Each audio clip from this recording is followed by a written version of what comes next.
भारत सरकार पाकिस्तान के खिलाफ कड़ा रुख इख्तियार किए हुए है।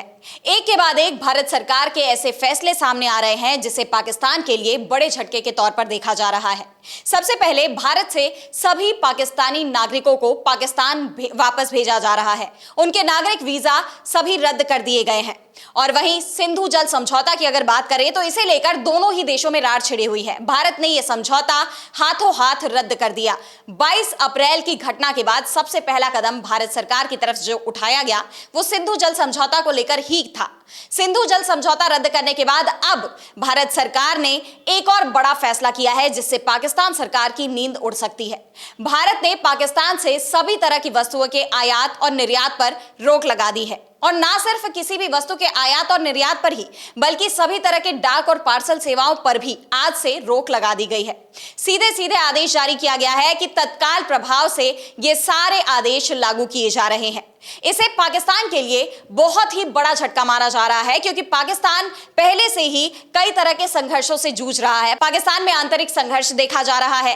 आर्थिक मोर्चे पर भी पाकिस्तान सरकार को कई मुसीबतों का सामना करना पड़ रहा है और अब भारत और पाकिस्तान भी जंग के मुहाने पर आ गए हैं। इन सब के बीच भारत सरकार का यह फैसला कैसे पाकिस्तान को अफेक्ट कर सकता है, इस सब पर चर्चा के लिए हमारे साथ मौजूद है अविनाश जी। स्वागत है आपका। तो अविनाश जी, आपको क्या लगता है कि सरकार ने ये जो फैसला लिया है किसी भी तरह का आयात और निर्यात इस पर रोक लगाने का, हालांकि वैसे तो पाकिस्तान के साथ पहले भी बहुत ज्यादा आयात निर्यात नहीं होता रहा है, पहले से ही डायरेक्ट इस पर रोक लगी हुई थी, डायरेक्ट आयात निर्यात पर रोक लगी हुई थी, लेकिन अब जो इनडायरेक्ट आयात और निर्यात किया जा रहा है, सामान का एक्सपोर्ट इंपोर्ट चल रहा था, उस पर भी रोक लगा दी गई है। तो इससे जुड़ी क्या जानकारी है आपके पास कि कैसे ये पाकिस्तान के लिए एक बड़ा झटका हो सकता है? हाँ, जो आज दो जो महत्वपूर्ण फैसले हुए हैं, एक तो जिस तरीके से पार्सल सेवाओं पर रोक लगाई गई है और दूसरा जो है कि जो आयात और निर्यात पर जो डायरेक्ट रोक और साथ में इनडायरेक्ट रोक भी लगा दी गई की। अभी तक क्या होता था, डायरेक्ट रोक तो लगी हुई थी लेकिन पार्सल के थ्रू ये आयात निर्यात का काम चल रहा था। लोग वहाँ ऑनलाइन एक तरीके से बुकिंग कर देते थे और पार्सल के थ्रू वो सामान यहाँ से वहाँ चला जाता था। और दूसरा मुद्दा ये था कि डायरेक्ट तो नहीं चल रहा था कि एक्सपोर्ट का काम, एक्सपोर्ट और इम्पोर्ट का काम, लेकिन इनडायरेक्टली ये सेवाएं चल रही थी। पाकिस्तान को कोई भी चीज़ यदि भारत से मंगाई जानी थी तो वो बाया यूएई और सऊदी अरब के जरिए मंगा लेता था। उसमें होता क्या था कि भारत से कोई सामान तैयार हुआ, वो सबसे पहले अरब कंट्री में जाता था, वहाँ से फिर वो पाकिस्तान के लिए जाता था। बस खाली मेड इन इंडिया की जगह वो made in UAE, made in Qatar या कोई और हो जाता था। लेकिन उससे पाकिस्तान को जो चीज़ 100 रुपये मिलनी चाहिए थी उसकी कीमत बढ़ जाती थी, 30-40% उस पर इंक्रीज हो जाता था। और ख़ासतौर पर जो मेडिसिन के मामले में ये मतलब 4 गुना बढ़ जाता था। अब वो जो इनडायरेक्ट पाकिस्तान भारत से सामान मंगा रहा था, अब उस पर भी भारत सरकार की तरफ से रोक लगा दी गई है। अब उन सामान के लिए पाकिस्तान को या तो चीन की मदद लेनी पड़ेगी या यूरोप की तरफ जाना पड़ेगा। उससे जो उसका खर्चा है वो और ज़्यादा बढ़ जाएगा और इसका असर पाकिस्तान के अंदर जो वस्तुएं हैं उनकी महंगाई पर पड़ेगा। पहले से ही वहाँ चीज़ें काफ़ी महंगी हैं और अब उस पर क्योंकि इंडिया से सामान जो इनडायरेक्ट भी बंद होगा तो जाहिर सी बात है, जब महंगा खरीदा जाएगा तो मार्केट में उसकी कीमत भी ज़्यादा होगी। तो जाहिर सी बात है, इससे पाकिस्तान को सबसे ज़्यादा नुकसान होना है और ख़ास तौर पर मेडिसिन के मामले में, क्योंकि 70% जो रॉ मटेरियल्स है वो भारत से ही पाकिस्तान जाता है और उस पर भी पूरी तरीके से रोक लगा दी गई है।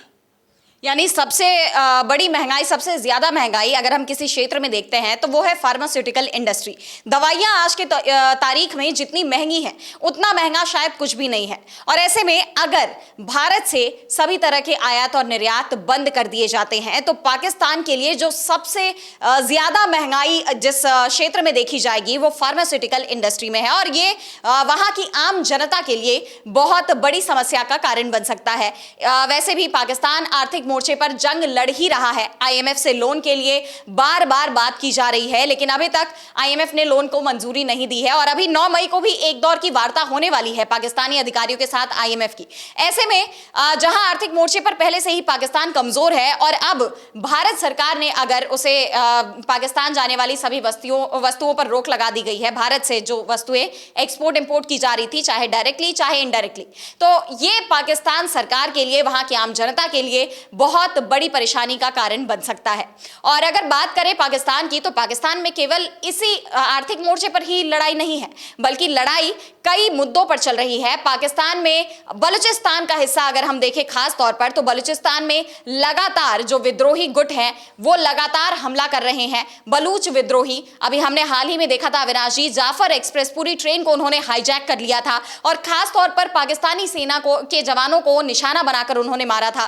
तो अब बलूचिस्तान से ही एक और बड़ी खबर आ रही है कि बलूच विद्रोहियों ने वहां के हाईवेज को, नेशनल हाईवेज को अपने कब्जे में कर लिया और इसे लेकर पाकिस्तान सरकार पर बहुत गंभीर सवाल खड़े हो गए हैं सुरक्षा को लेकर, खास तौर पर कि पाकिस्तानी सेना एक तरफ भारत से जंग की तैयारी कर रही है, लेकिन अगर अंदरूनी जंग की बात करें तो वहां ही बहुत मजबूती से बलूच विद्रोहियों का सामना नहीं कर पा रही है। इससे जुड़ी क्या जानकारी आपके पास अविनाश जी? बलूचिस्तान में तो काफ़ी लंबे समय से संघर्ष चल रहा है। वो अलग देश की मांग कर रहे हैं बलूच विद्रोही। और दूसरा, जब से भारत के साथ में पाकिस्तान का टकराव शुरू हुआ है, पाकिस्तान की सेना की अधिकतर मूवमेंट जो है वो एलओसी की तरफ हो गई है और उसका फ़ायदा वहाँ बलूच विद्रोही उठा रहे हैं। अब जिस तरीके से पिछले 24 घंटे में उन्होंने बलूचिस्तान के अधिकतर सरकारी कार्यालयों पर कब्जा कर लिया, सारे हाईवे ब्लॉक कर दिए और कई घंटों तक उनका वहाँ कब्जा बना रहा।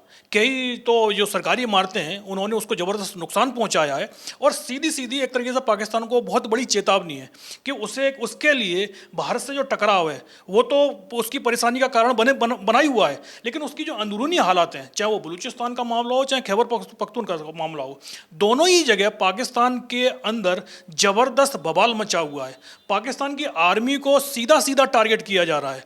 तो इसके चलते कि एक तो जो पहले आपने बोला कि IMF के थ्रू पाकिस्तान कुछ मदद मांगने की कोशिश कर रहा है और अब उसके अंदरूनी जो संकट हैं वो सारे जो संकटों से उसके लिए उभरना बहुत मुश्किल हो रहा है। और जो महंगाई का मुद्दा है वो तो अलग परेशानी का कारण बना ही हुआ है। इसके चलते जो पाकिस्तान की वहाँ सरकार है और चाहे पाकिस्तान की सेना, पहली बार ऐसा पाकिस्तान में देखा जा रहा है कि पाकिस्तान की सेना के खिलाफ ही वहाँ के लोग उठ खड़े हुए हैं। तो उनका कहना है कि पहले अपनी अंदरूनी हालात को सुधार लीजिएगा, उसके बाद कहीं दूसरे देश में आप इंटरफेयर करने की कोशिश कीजिएगा। अब जो बलूचिस्तान में जो हो रहा है या बाकी दूसरी जगह हो रहा है और उसका सीधा सीधा असर पाकिस्तान की सियासत और पाकिस्तान के आवाम पर सीधा सीधा पड़ रहा है। और अब जाहिर सी बात है, जिस तरीके से भारत की तरफ से एक्शन लिए जा रहे हैं उसके चलते जो महंगाई का जो भड़कना है पाकिस्तान में, और अगर भारत के साथ डायरेक्ट उनका कोई छोटा युद्ध भी हो जाता है तो फिर पाकिस्तान के लिए स्थितियां एक तरीके से अनियंत्रित हो जाएंगी। जी बिल्कुल, यानी देखें तो पाकिस्तान की हालत फिलहाल बहुत ही खराब है। एक तरफ भारत से चुनौती पर चुनौतियां मिल रही हैं, वहीं दूसरी ओर बलूचिस्तान के जो बलूच विद्रोही हैं या खैबर पख्तूनख्वा की ही हालात हम कह लें, तो इन सभी क्षेत्रों में पाकिस्तान सरकार के खिलाफ आवाज, विद्रोह मजबूत होता जा रहा है। अब ऐसे में पाकिस्तान सरकार क्या रुख अपनाती है ये तो देखना होगा, लेकिन अगर मौजूदा हालात पर बात करें तो पाकिस्तान का जो रुख है वो भारत को लेकर बदलता दिखाई नहीं दे रहा है। हर तरफ से पाकिस्तान घिरता जा रहा है, लेकिन इसके बावजूद पाकिस्तान सरकार में जो मंत्री हैं उनके तरफ से भारत को लेकर भड़काऊ बयान ही सामने आ रहे हैं। अब पाकिस्तान के रक्षा मंत्री ख्वाजा आसिफ का एक और बयान सामने आया है। उन्होंने सिंधु जल समझौते को लेकर कहा है कि अगर ये हमारा पानी रोका गया तो हम भारत पर हमला करेंगे। उन्होंने सिंधु नदी पर किसी भी तरह की बिल्डिंग, किसी भी तरह के इंफ्रास्ट्रक्चर को बनाने के खिलाफ आपत्ति जताई है और उन्होंने साफ कहा है कि अगर ऐसा कुछ भारत सरकार करती है तो इसे हम बहुत बड़ी चुनौती के तौर पर देखेंगे और हम भारत पर हमला करेंगे। इस तरह का उनका जो बयान है ये अपने आप में बहुत बड़ा है अविनाशी। एक तरफ जहां अंतर्राष्ट्रीय समुदाय ये अपील कर रहे हैं, पाकिस्तान को अमेरिका से ये नसीहत मिली है कि आप संवाद के जरिए इस पूरे मुद्दे को सुलझाइए, और ऐसे में वहीं ख्वाजा आसिफ का ये बयान कि हम भारत पर हमला करेंगे, इसे लेकर आप क्या कहेंगे? सबसे बड़ी बात यह है कि जो पाकिस्तान के रक्षा मंत्री हैं इनको पाकिस्तान के अंदर ही कितना लोग मानते हैं इनके बयानों को, क्योंकि ये लगातार बयान, जिस तरीके से उन्होंने अमेरिका को लेकर बयान दिया, इन्होंने खुद ही पाकिस्तान की पोल खोल दी थी कि 30 साल तक हम आतंकवादियों को पालते रहे, उनको पैदा करते रहे, और उसके बाद बिलावल भुट्टो का भी इसी तरीके का बयान आया। यानी एक तरीके से आप अपने ही देश को आईना दिखा रहे हैं। और दूसरी बात, जिस तरीके से उन्होंने कहा कि हम हमला कर देंगे, जबकि आज पाकिस्तान युद्ध रोकने के लिए, चाहे वो IOC हो, चाहे वो UN हो, हर जगह जा रहा है कि भाई किसी तरीके से जो भारत की कार्रवाई है होने वाली है उस पर रोक लगाई जाए, किसी तरीके का हम टकराव नहीं चाहते हैं।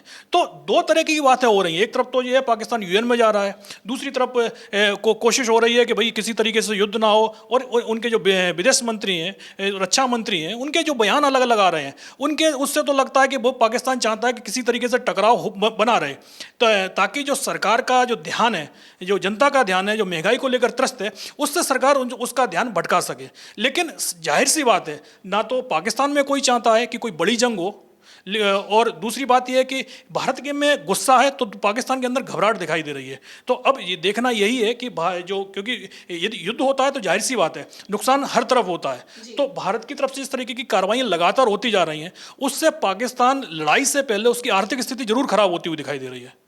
जी बिल्कुल, यानी देखा जाए तो पाकिस्तान फिलहाल बुरी तरह से घिरा हुआ है, और ऐसे में ये जो बयान आ रहे हैं मंत्रियों के, उसे कहीं ना कहीं पाकिस्तान की बौखलाहट, पाकिस्तान सरकार की घबराहट के तौर पर देखा जा रहा है।